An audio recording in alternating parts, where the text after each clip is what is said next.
Oi gente, tudo bem? Pra quem não me conhece, muito prazer, eu sou a Júlia e esse aqui é o Fora de Sala. Calma, calma, não vai embora não. Eu sei que não parece, mas embora eu não saiba ler números romanos até hoje, tem muita coisa pra você aprender aqui.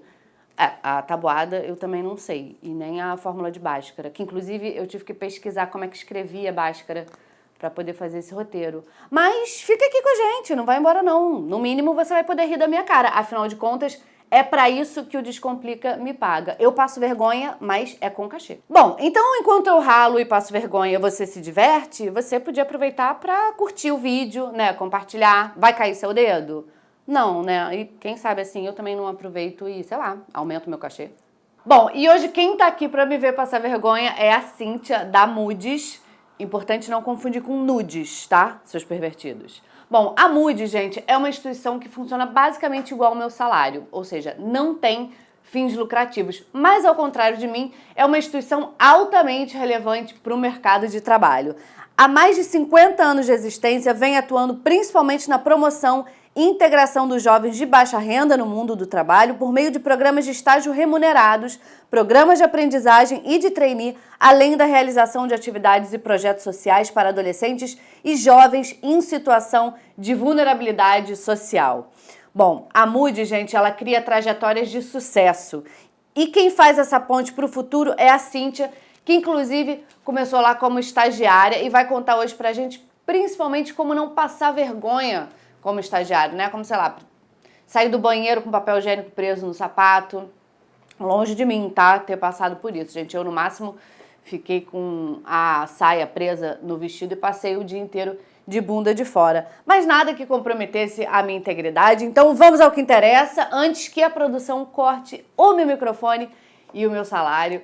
Dá para mudar muito a vida das pessoas a partir da entrada delas no mercado de trabalho. E se você também está nessa pegada, você vai amar o nosso curso de RH na Faculdade Descomplica. Então corre no link de descrição desse vídeo aqui, porque tem e-book grátis para você. E como minha amada mãe diz, de graça até injeção na testa. Se bem que com a coisa do Botox, né, esse negócio de injeção na testa de graça não tem mais, né? Mas tem e-book, porque o nosso sim continua sendo de graça.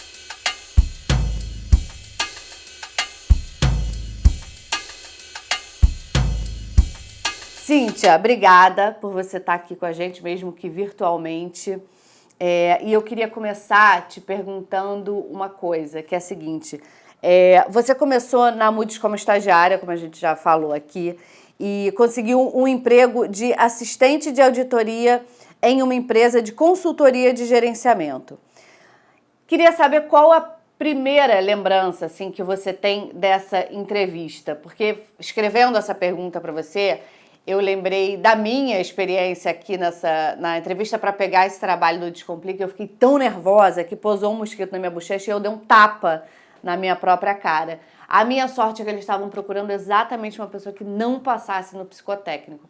Então cá estou eu para te fazer essa pergunta. Como foi e qual é a sua lembrança dessa sua primeira entrevista de emprego? A maior lembrança é a questão da ansiedade, nervosismo, porque era o meu primeiro estágio, né? Foi na Fundação Moody's, então assim, a primeira entrevista, e aí você fica sempre naquela preocupação se vai falar alguma coisa errada, né? Ou se você vai atender ou não as expectativas, o que também vai ser perguntado na entrevista, né? O que vão querer saber, então sempre gera, né, esse sentimento de frio na barriga, nervosismo. Cíntia, segundo dados do IBGE, toda vez que eu começo uma frase com segundo dados do IBGE, eu sinto que eu venci na vida. Mas voltando à minha realidade, é o seguinte, as mulheres, elas estão em maioria, né, nos programas de estágio, com exceção de área tecnológica. Mas quando se trata de emprego, os homens ganham de lavada. E o que eu queria saber de você é o seguinte, como é que você percebe essa diferença? Se é só preconceito ou se existe algo mais por trás disso, né? Um fator socioeconômico, antropológico, psicológico, patológico, porque é difícil de engolir essa realidade nos dias de hoje. Certamente há outros fatores, né? Porque hoje em dia a gente percebe que cada vez mais as mulheres estão buscando qualificação, estão aí presentes em cursos de graduação, pós-graduação, só que realmente quando a gente vai verificar os números de pessoas empregadas, né, a gente às vezes tem essa disparidade. Um dos motivos pode ser que as mulheres acabam ficando ainda hoje muito responsáveis por questões da casa, dos filhos, então às vezes algumas param os estudos ou até mesmo a carreira para se dedicar aos filhos e aí demoram, né, um tempo, ficam alguns anos fora do mercado para voltar. E a gente também percebe que tem empresas que ainda têm alguns preconceitos em relação a gênero e não dão as mesmas chances, né, seja para a entrada na empresa, através do processo de recrutamento e seleção, ou seja mesmo em chances para promoção, desenvolvimento profissional dentro da empresa para as mulheres, né? Então a gente ainda percebe que algumas empresas ainda têm esse perfil mais preconceituoso. Isso está mudando, né? Hoje eu acho que as empresas buscam cada vez mais ter diversidade e inclusão, não só de gênero, mas também inclusão em relação à orientação sexual, raça, pessoas com deficiência, mas nem sempre esse é um processo rápido, né? Então, às vezes, até esse processo de mudança das empresas em relação à diversidade e inclusão, muitas vezes não vai impactar nos números, né, em pesquisas no curto prazo. Cíntia, infelizmente a gente está vivendo tempos de muita incerteza e também de muita desvalorização de muitas coisas que já foram conquistadas por leis trabalhistas e previdenciárias, né?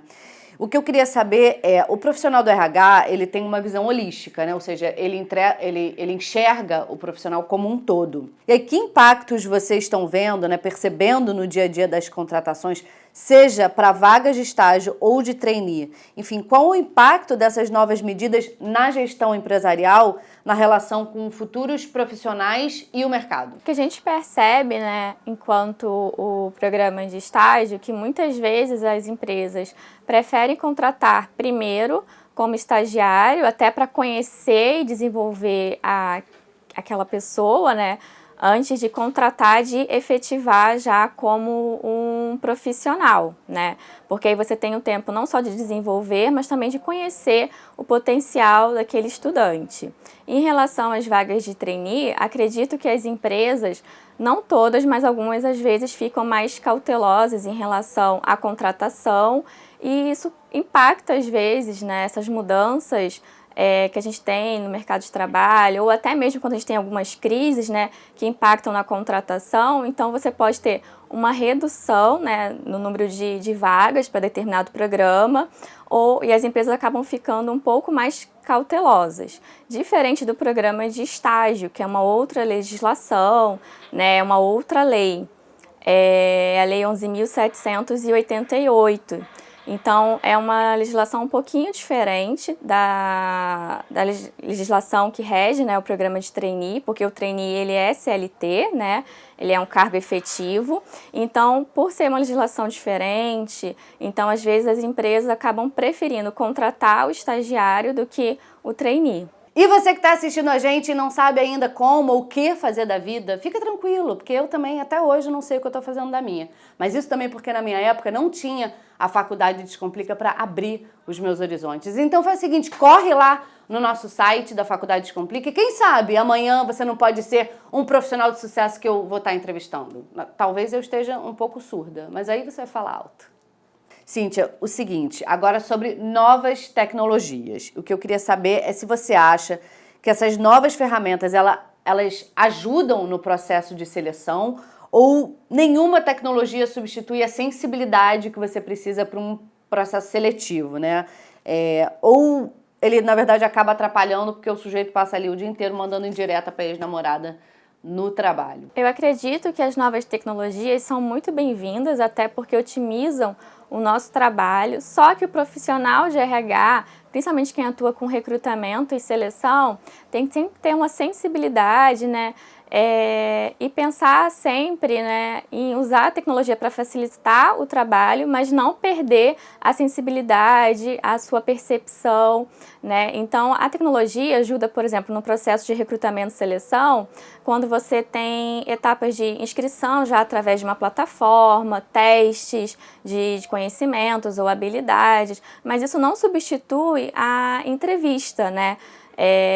ou mesmo seja uma entrevista individual, coletiva, dinâmica de grupo. Então, essa etapa, né, junto ao candidato, é importante, né? Então, tem etapas de processo seletivo que, mesmo com a tecnologia, não podem ser substituídas. Mas é importante que a gente tenha também essa visão de que a gente está sempre ali avaliando pessoas, né?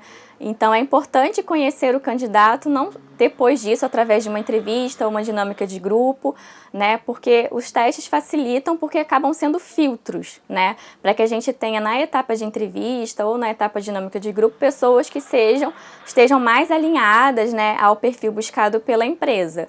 Mas é importante sempre deixar isso em consideração, né? Não dá para você fazer um processo seletivo 100% automatizado, sem nenhuma etapa de entrevista, né? Seja entrevista presencial ou virtual. Mas... Bom, Cíntia, aí agora o que eu quero saber de você é o seguinte: como quebrar o gelo na hora da entrevista, né? Se fosse um date, já que eu tava falando de Tinder agora há pouco tempo, eu ia sugerir, né, da gente tomar um vinho, um chopp, sei lá, um banho, qualquer coisa parecida. Mas, se tratando de uma entrevista de emprego, a gente não pode misturar as coisas, né? Então, eu queria saber dicas de como quebrar o gelo numa entrevista de emprego. É importante que você sempre tente manter a calma. A gente sabe que é, às vezes, um momento complicado, né? Você está ali se apresentando diante de pessoas que você não conhece, mas é importante manter a calma, e nós, recrutadores, também, né, temos essa sensibilidade de, muitas vezes, até ajudar a pessoa a relaxar. Quando tem uma dinâmica de grupo, já faz, às vezes, uma atividade para quebrar o gelo, para as pessoas, né, ficarem um pouco mais tranquilas, mais calmas. E o que importa é que você tem que pensar também que aquele ali é o momento que você tem para se apresentar, para convencer a empresa que você é o candidato ideal. Então, tudo que você estudou, tudo que você preparou na faculdade, nos cursos que você fez, né, ou para quem já está procurando vaga de emprego, às vezes tem já uma pós, você se preparou para aquilo. Então, você tem o conhecimento, né? Você só precisa se acalmar e demonstrar ali o seu potencial, as suas competências, né? Então, o importante é isso, fazer esse trabalho antes, né? Como se fosse um trabalho de casa, para pesquisar sobre a empresa, se preparar para a entrevista, treinar, verificar, porque treinando você já verifica, né, os momentos que você precisa melhorar, ou se você precisa treinar mais, o que você pode fazer para melhorar. Bom, Cíntia, a gente chegou agora na reta final da nossa entrevista, um momento que eu adoro, onde eu faço perguntas absolutamente inúteis e constrangedoras pro entrevistado. Mentira, não vou te constranger não, tá? Mas é um momento do nosso bate-bola. Eu sempre dou um golinho aqui nessa caneca nesse momento, pra me sentir um pouco meio Marília Gabriela, meio Jô Soares. É um bate-bola, é papum, tá bom? Então vamos lá. Emprego público ou iniciativa privada? Iniciativa privada. Reunião ou e-mail? E-mail. CLT ou leis do mercado? CLT. Quem você contrataria / selecionaria de olhos fechados? Ninguém. Quem você não contrataria / selecionaria de jeito nenhum? Pessoas que têm preconceito, né, que claramente se mostram preconceituosas e que não estão abertas a mudar. Muito bom, muito bom. E aí agora a última pergunta, que é: mentira no currículo, pecadinho perdoável ou pecado mortal? Pecado mortal. Sabia que você ia responder isso. Cíntia, olha, muito obrigada por você estar aqui com a gente hoje, tá? E parabéns pelo seu trabalho, um trabalho importantíssimo, principalmente num país como o Brasil. Eu agradeço novamente o convite da Descomplica, que também tem um trabalho super interessante, né? E estou aí à disposição, né, para outras oportunidades. Muito obrigada e espero, né, que todas as informações aí da nossa entrevista sejam úteis. Bom, gente, o nosso Fora de Sala tá chegando ao fim e no episódio de hoje a gente aprendeu a ser otimista, porque afinal de contas, ao invés de uma maçã, podia ter caído uma jaca podre na cabeça de Newton. Ah, mas Júlia, o que isso tem a ver com o assunto de hoje? Nada, mas eu achei que podia ser um bom momento para citar aleatoriamente a lei de Newton. Então é isso, gente. Tchau e até a próxima!